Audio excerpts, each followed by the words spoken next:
നമസ്കാരം. Weight career YouTube ചാനലിലേക്ക് എല്ലാ പ്രിയപ്പെട്ട കൂട്ടുകാർക്കും സ്വാഗതം. ആദ്യമായാണ് ഈ ചാനൽ കാണുന്നതെങ്കിൽ ദയവായി ചാനൽ സബ്സ്ക്രൈബ് ചെയ്യുക. ക്ലാസ്സുകൾ ഇഷ്ടപ്പെടുകയാണെങ്കിൽ ലൈക്ക് ചെയ്യുവാനും കൂട്ടുകാർക്കും മറ്റുമായി ഷെയർ ചെയ്ത് കൊടുക്കാനും മറക്കരുത്. ഇന്ത്യ ചരിത്രത്തിലെ ക്ലാസ്സുകളാണ് നമ്മൾ എടുത്തുകൊണ്ടിരിക്കുന്നത്. വൈസ്രോയിമാരെക്കുറിച്ചാണ് നോക്കുന്നത്. 1857 വിപ്ലവവുമായി ബന്ധപ്പെട്ട് നമുക്ക് നോക്കാനുള്ളൊരു ടോപ്പിക്കാണ് വൈസ്രോയിമാർ. കാരണം അതിന് ശേഷമാണ് വൈസ്രോയിമാർ നിയമിതരാകുന്നത്. അപ്പോൾ നമ്മൾ ആദ്യത്തെ വൈസ്രോയിയായ ക്യാനിങ് പ്രഭുവിനെക്കുറിച്ച് പഠിച്ചു. നമുക്ക് ബാക്കിയുള്ളവരെക്കുറിച്ച് നോക്കാം. ബ്രിട്ടീഷ് ഇന്ത്യയിലെ ആദ്യ വൈസ്രോയിയായ ക്യാനിങ് പ്രഭുവിന് ശേഷം അധികാരമേൽക്കുന്നത് എൽജിൻ ഒന്നാമനാണ്. ആരാണ്?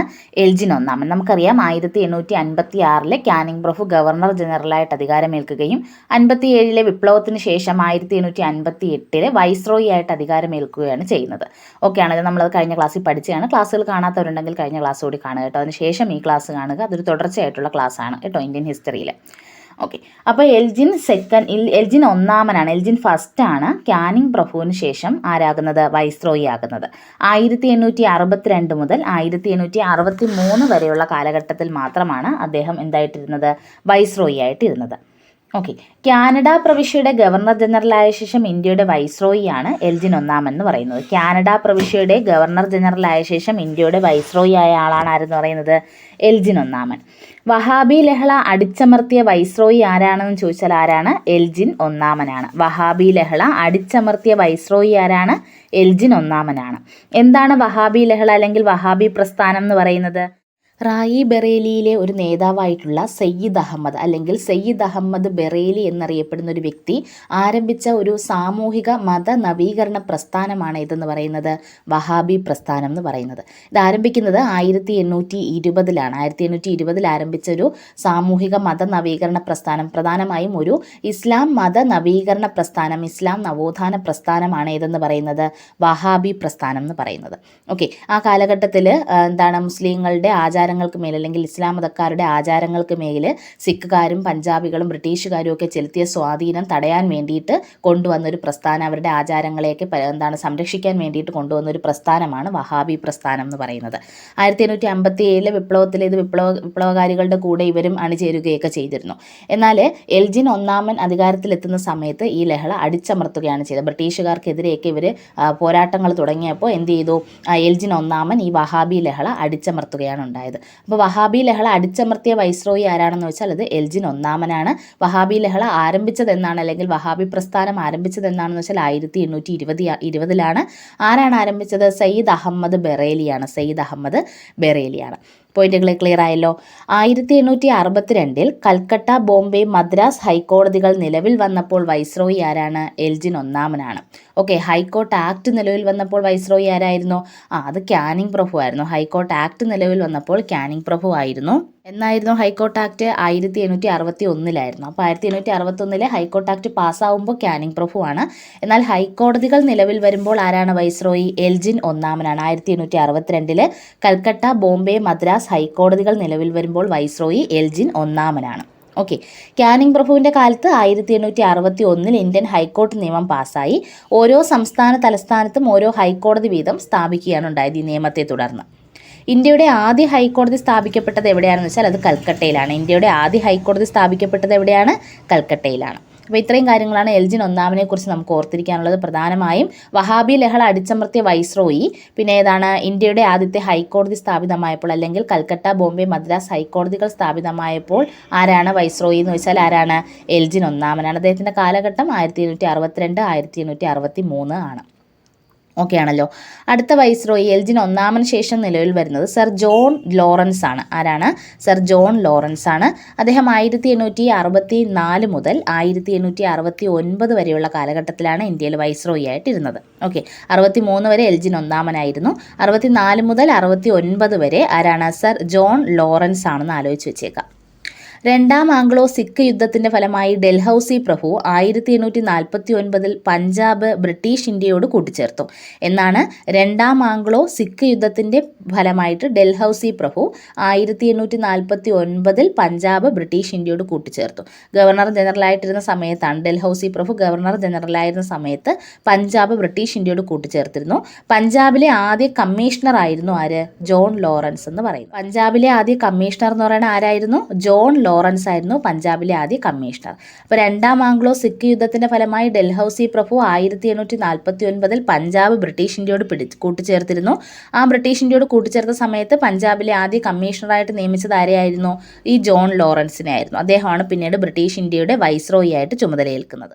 സ്വാതന്ത്ര്യ സമരം ബാധിക്കാത്ത പ്രദേശങ്ങളായിരുന്നു, അതായത് ബ്രിട്ടീഷുകാരുടെ അധീനതയിലായിരുന്നിട്ടും ഒന്നാം സ്വാതന്ത്ര്യ സമരം ബാധിക്കാത്ത പ്രദേശങ്ങളായിരുന്നു പഞ്ചാബ്, ബോംബെ, മദ്രാസ് തുടങ്ങിയവ. ഓക്കെ, പഞ്ചാബ്, ബോംബെ, മദ്രാസ് ഒക്കെ ബ്രിട്ടീഷുകാരുടെ താവളങ്ങളായിരുന്നു. എന്നിരുന്നാലും 1857 ഒന്നാം സ്വാതന്ത്ര്യ സമരം എന്ന് പറയുന്നത് ഈ പ്രദേശങ്ങളെ എന്ത് ചെയ്തിട്ടില്ല, ബാധിച്ചിട്ടില്ല. അപ്പോൾ പഞ്ചാബിൽ ഈ കലാപം ബാധിക്കാത്തതിന് പ്രധാനമായിട്ട് ഒരു പങ്ക് വഹിച്ചത് ആരാണ്?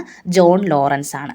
അദ്ദേഹത്തിൻ്റെ ആ സമയത്തെ ഒരു പോളിസി 1857 കലാപ സമയത്തെ ഒരു പോളിസി ആയിരുന്നു പോളിസി ഓഫ് മാസ്റ്റേർലി ഇനാക്ടിവിറ്റി എന്നത്. അപ്പോൾ പോളിസി ഓഫ് മാസ്റ്റേർലി ഇനാക്ടിവിറ്റി നടപ്പിലാക്കിയ വൈസ്രോയി ആരാണെന്ന് വെച്ചാൽ ആരാണ്? അത് ജോൺ ലോറൻസ് ആണ്. എന്താണ് ഈ പോളിസി കൊണ്ട് അദ്ദേഹം അർത്ഥമാക്കിയത്?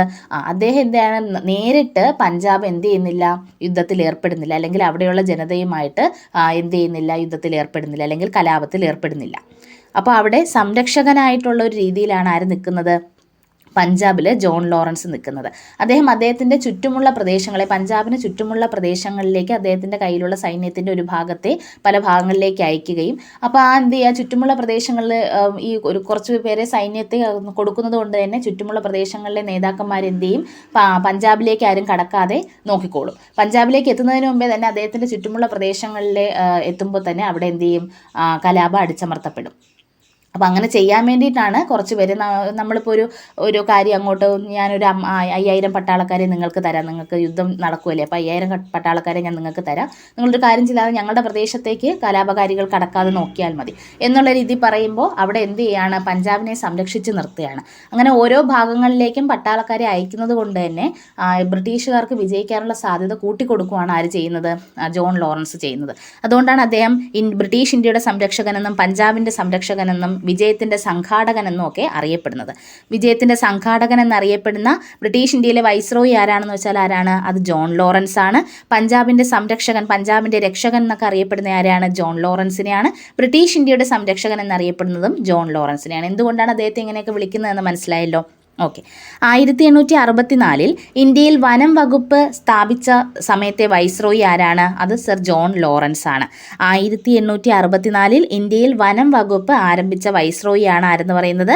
Sir John Lawrence. Imperial forest department എന്ന രീതിയിലാണ് അന്നത് ആരംഭിക്കുന്നത്. ഇമ്പീരിയൽ ഫോറസ്റ്റ് ഡിപ്പാർട്ട്മെൻറ്റ്, ഇന്ത്യയിൽ വനം വകുപ്പ് ആരംഭിച്ച സമയത്തെ വൈസ്രോയി ആണ് ആര്? സർ ജോൺ ലോറൻസ് എന്ന് പറയുന്നത്. ഇന്ത്യയും യൂറോപ്പുമായി ടെലിഗ്രാഫ് ബന്ധം സ്ഥാപിക്കപ്പെടുമ്പോൾ വൈസ്രോയി ആരാണ്? അതും ജോൺ ലോറൻസ് ആണ്. ഇന്ത്യയും യൂറോപ്പുമായി ടെലിഗ്രാഫ് ബന്ധം സ്ഥാപിക്കപ്പെടുന്നത് 1865 ഇത് ആരുടെ കാലഘട്ടത്തിലാണ്? സർ ജോൺ ലോറൻസിൻ്റെ കാലഘട്ടത്തിലാണ്. 1868 പഞ്ചാബിൽ കുടിയായ്മ നിയമം കൊണ്ടുവന്നത് സർ ജോൺ ലോറൻസ് ആണ്. പഞ്ചാബിൽ കുടിയായ്മ നിയമം കൊണ്ടുവന്നത് ആരാണ്? ജോൺ ലോറൻസ് ആണ്. ഇത് പ്രകാരം പഞ്ചാബിലെയും അയോധ്യയിലെയും കുടിയാന്മാർക്ക് മുമ്പ് ബംഗാളിലെ കുടിയാന്മാർക്ക് നൽകിയിരുന്ന സംരക്ഷണം എന്ത് ചെയ്തു? ലഭിച്ചു. അപ്പോൾ ബംഗാളിലെ കുടിയാന്മാർക്കുണ്ടായിരുന്ന സംരക്ഷണം ആർക്ക് ലഭിച്ചു? പഞ്ചാബിലെയും അയോധ്യയിലെയും കുടിയാന്മാർക്ക് ലഭിച്ചു. 1868 പഞ്ചാബിൽ കുടിയായ്മ നിയമം കൊണ്ടുവരുന്നത്. അപ്പോൾ എന്ത് ലഭിച്ചു? കുടിയാന്മാർക്ക് സംരക്ഷണം ലഭിച്ചു എന്ന് ആലോചിച്ച് വെച്ചേക്കാം. ഒറീസയിലും ബുന്ദേൽഖണ്ഡ്, രജപുത്താന മേഖലകളിലും ക്ഷാമം പടർന്നു പിടിച്ചപ്പോഴുള്ള സമയത്തെ വൈസ്രോയി ആരാണ്? അത് സർ ജോൺ ലോറൻസ് ആണ് കേട്ടോ. ഒഡീഷയിലും ബുന്ദേൽഖണ്ഡ്, രജപുത്താന മേഖലകളിലൊക്കെ ക്ഷാമം പടർന്നു പിടിച്ചപ്പോൾ ആരായിരുന്നു ബ്രിട്ടീഷ് ഇന്ത്യയിലെ വൈസ്രോയി എന്ന് ചോദിച്ചാൽ ആരാണ്? സർ ജോൺ ലോറൻസ് ആണ്. അപ്പോൾ ഇത്രയും കാര്യങ്ങളാണ് സർ ജോൺ ലോറൻസിനെ കുറിച്ച് ആലോചിച്ച് വെക്കാനുള്ളത്. പ്രധാനമായിട്ടും ഇത്രയും ആലോചിച്ച് വെക്കുക. പഞ്ചാബിൻ്റെ രക്ഷകൻ, ബ്രിട്ടീഷ് ഇന്ത്യയുടെ സംരക്ഷകൻ, വിജയത്തിൻ്റെ സംഘാടകൻ എന്നൊക്കെ അറിയപ്പെടുന്ന ആരെയാണ്? സർ ജോൺ ലോറൻസിനെയാണ്. ഇന്ത്യയിലെ വനം വകുപ്പ് ആരംഭിക്കുന്ന സമയത്തെ വൈസ്രോയി ആരാണ്? സർ ജോൺ ലോറൻസ് ആണ്. ഏത് വർഷമാണ്? 1864 ഇന്ത്യയും യൂറോപ്പുമായി ടെലിഗ്രാഫ് ബന്ധം സ്ഥാപിക്കപ്പെടുമ്പോൾ വൈസ്രോയി ആരാണ്? സർ ജോൺ ലോറൻസ് ആണ്. 1865 വർഷം. ഓക്കെ ആണല്ലോ.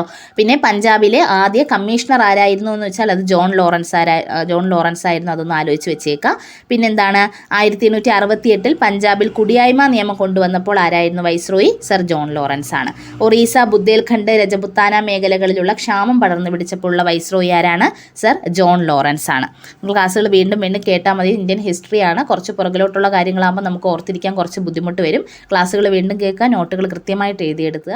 ഹിസ്റ്ററിയുമായി ബന്ധപ്പെട്ട പാർട്ട് 1 പാർട്ട് 2 ക്ലാസ്സുകൾ കേട്ടതിന് ശേഷം മാത്രം പാർട്ട് 3 കാണുക. Okay, thank you.